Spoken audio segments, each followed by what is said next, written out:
So good morning mga kanitim no. So for today's video no, so kakatapos na natin magbigay ng pagkain. So ngayon mga kanitib no is maulan dito sa amin, pero lumabas na rin yung araw mga kanitib. Ang oras ngayon dito sa amin ay 6 AM in the morning. So yan yung ating mga alaga mga kanitib oh. Ganyan na sila karami, at yung iba mga kanitib is nasa labas pa, hindi lang sila kompleto. So yan sila. Yan yung ating mga alagang manok. So yung ating second batch mga kanitib is ganito na sila kalaki. Yan, nakalaki mga kanitib. At yung masisir natin mga kanitib no, yung manok na tinanang itlog sa labas na hindi natin alam, yun yung kanyang sisiyo mga kanitib. Tatlong piraso mga kanitib. Yan, kaya naghihintay sila mga kanitib no, na magbigay ako ng pagkain dito sa second batch, dahil gusto talaga nila yung ultra pack mga kanitib.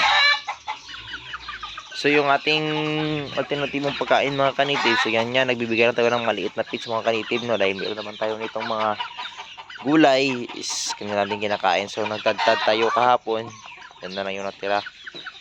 So by Monday so kukuha tayo ulit ang alternatibong pagkain, or by siguro by Sunday or Monday, yan mga kanitib. Yan yung mga alaga natin mga kanitib. So update sa ating mga nangingitlog na manok mga kanitib is meron na tayong ata siguro marami-rami na ito. So yun mga kanitib na, ito na yung ating itlog ng manok. So yan, madami na. Update minsan naglilimlim. Yan, next week talaga ito mga kanitib, mapipisa na ito siguro by next week yan. And then yung nandito natin is hindi pa rin napipisa no? Matagal-tagal pa ito, siguro sa katapusan pa ito ng month bago mapisa, or before matapos yung month na ito mapisa yan, kasi 21 days lang naman mga kanitib. And dito sa iba natin paitlogan is wala pa.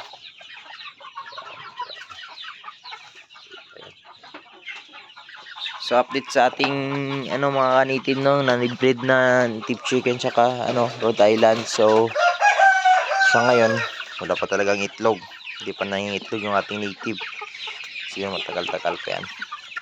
Yan yung ating dandang. So inaakyat niya yung yung isa nating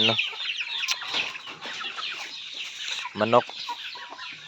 So yung cobra natin yan. So ngayon mga kanitib is palalabasin natin sila. So iuupin natin yung pertahan para makakain din sila, makagala sa labas. So ito yung ating third batch no?